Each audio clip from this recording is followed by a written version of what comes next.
nga pala yung continuation ng staycation vlog natin. So pagkatapos namin mag-night swimming, makain na muna kami. Alam mo ba, meron pala ginagamit dito na headphone si Papa. Kasi before, naalala ko nagtanong yan, Ning, meron ka bang headphone dyan para daw makapag-sound trip siya?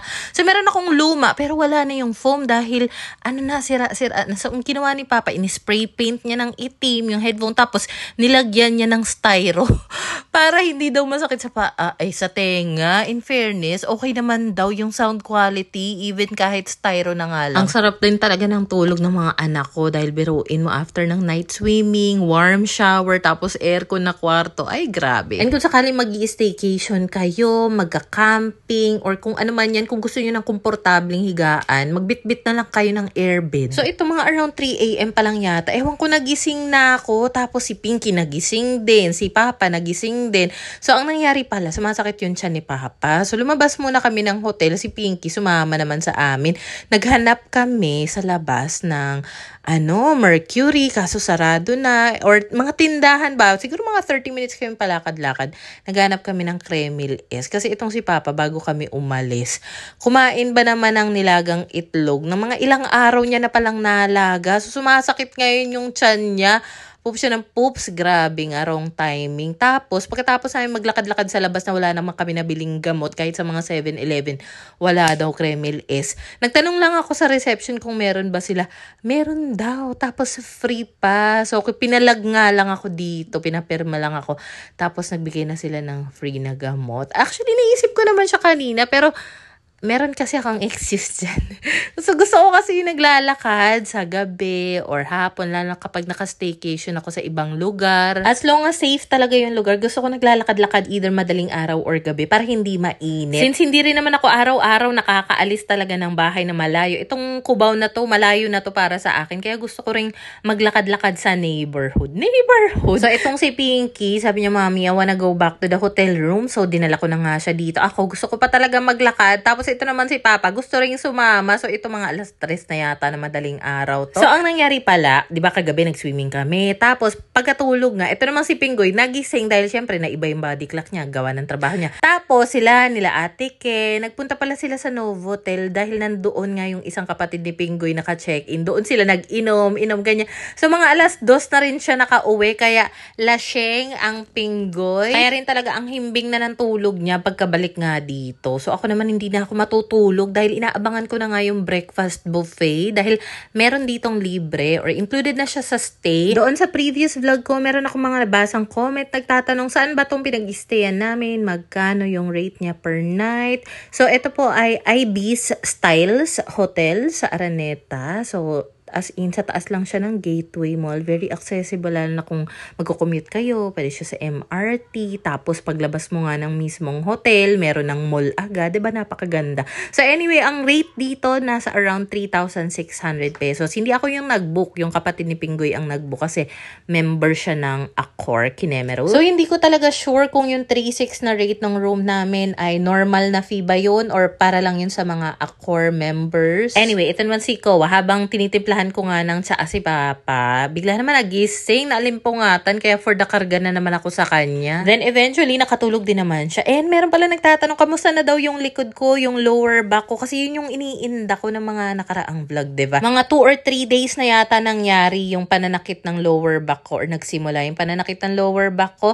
And ang ginawa ko kasi, more on lower back stretching, exercise, and at the same time, I think, yung pagsiswimming ko, kasi mga ilang oras din ako nag-swimming, hindi ko alam, baka nakatulong yun kasi umukay naman yung pakiramdam ko, so I guess hindi na ako magpapacheck. Feeling ko kaya ko lang talaga naramdaman yun ay dahil nga bad posture, tapos biglaan akong nagbuhat ng mabigat. So, ayun yung nag-trigger sa kanya. Well, anyway, paalis na nga pala kami ng room dahil time for breakfast na. So, si Pinggoy, tulog na tulog pa rin. Ang kasama ko na lang ay si Papa at yung dalawang bagets. Bago pa kami umalis ng kwarto, si Papa inaantok pa nga. Parang wala daw siya sa mood kumain pa. So, So si Pinggoy, nagising din. Sabi niya, pa, pwede mo na rin i-vlog doon yung sa buffet. At saka, minsan lang din naman to. Kaya ayan, hindi na nga namin pinalagpas pa na isama si Papa dito. So bali nasa rooftop yung swimming pool nitong hotel. Then sa 5th floor naman yung buffet. May gym sila dito. May maliit na play area for kids. Tapos saka ko lang napansin na hala, may mga ATM na rin pala dito sa 5th floor. Kanina pa naman, nung lumabas kami ni Papa,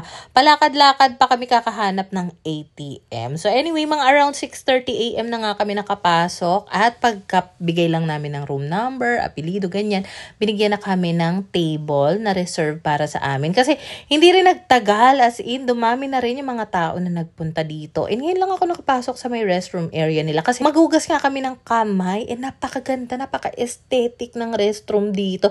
Even yung parang kainan, yung buffet area, sobrang social talaga.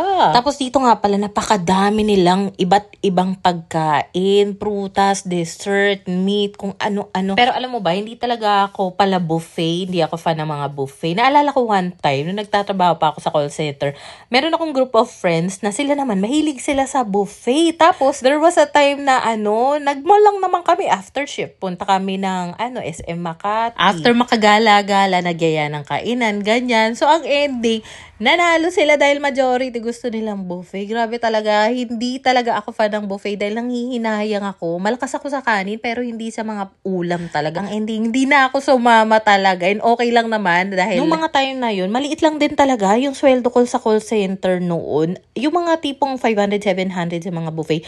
Namamahala na ako ng sobra sa mga ganun. Kaya sabi ko, ay hindi, uwi na nga lang ako, kakain na lang ako somewhere. So anyway, dahil libre naman yung buffet dito or included naman na siya sa aming room stay, masasabi kong sulit na rin naman siya. Tapos maganda rin naman yung room.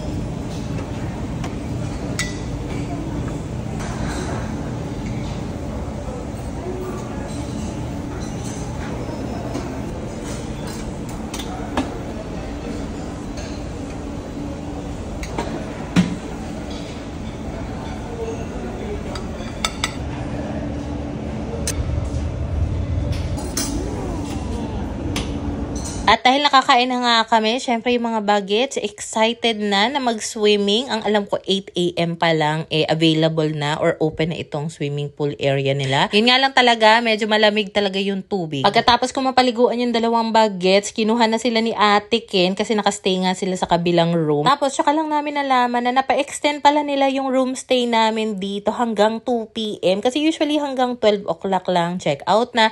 Pero minsan naman, may mga instances na ina-allow nila na mag-extend for an hour, pero this time 2 hours pa nga. So, since wala naman dito yung mga bata, si Papa, masama yung pakiramdam. Sabi ko, lalabas nga ako sa mall, maglalakad-lakad ako, at ayan, for the makeup nga tayo ng very, very light. Pero bago ako umalis, pinagtimplahan ko na muna ng tsaa si Papa, dahil feeling ko baka makatulong sa kanyang nararamdaman. Pero sabi ko nga kay Papa, kapag hindi pa rin umayos yung pakiramdam niya, daling ko talaga siya sa ospital para malaman kung baka na food poison ba siya gawa nung nilagang itlog na kinain niya. O, diba, nagkaroon pa nga tayo ng impromptu na me time. Tapos napapansin nyo ba, wala akong kilay kasi naiwanan ko pala yung pangkilay ko sa bahay. Nakakainis talaga. Parang kalbong-kalbo talaga yung kilay ko kapag hindi ako nag-eyebrow pencil. And sa mga nagtatanong ng link ng palda ko, actually hindi lang siya palda, skirt po siya. So may shorts siya sa loob. Yung link nasa comment section at nasa showcase ko rin. So eto naman, kitang-kita pala dito sa may elevator area yung Novotel.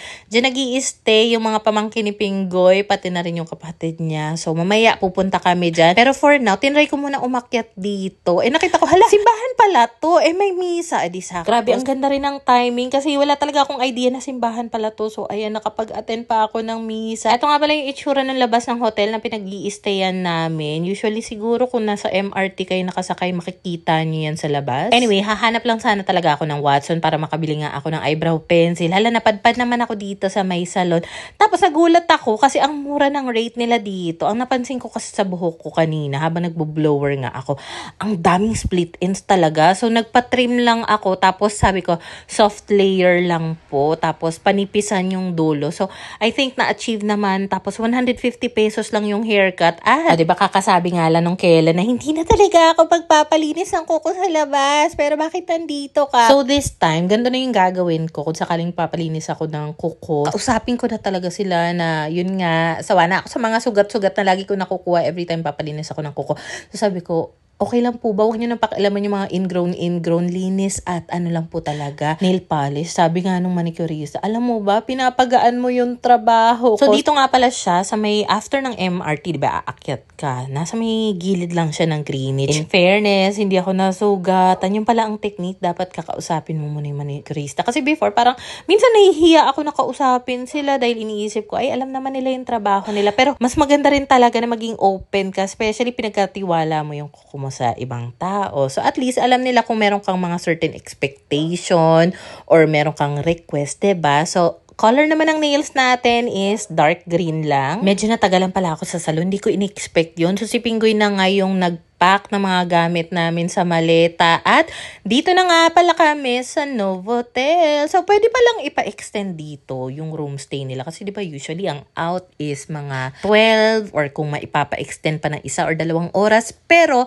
other than that, pwede ka pang mag-request ng another extension. Pero may bayad na siya per hour. So, ang nangyari kasi meron kaming pupuntahang party talaga. Dahil kaya pala kami nag-staycation.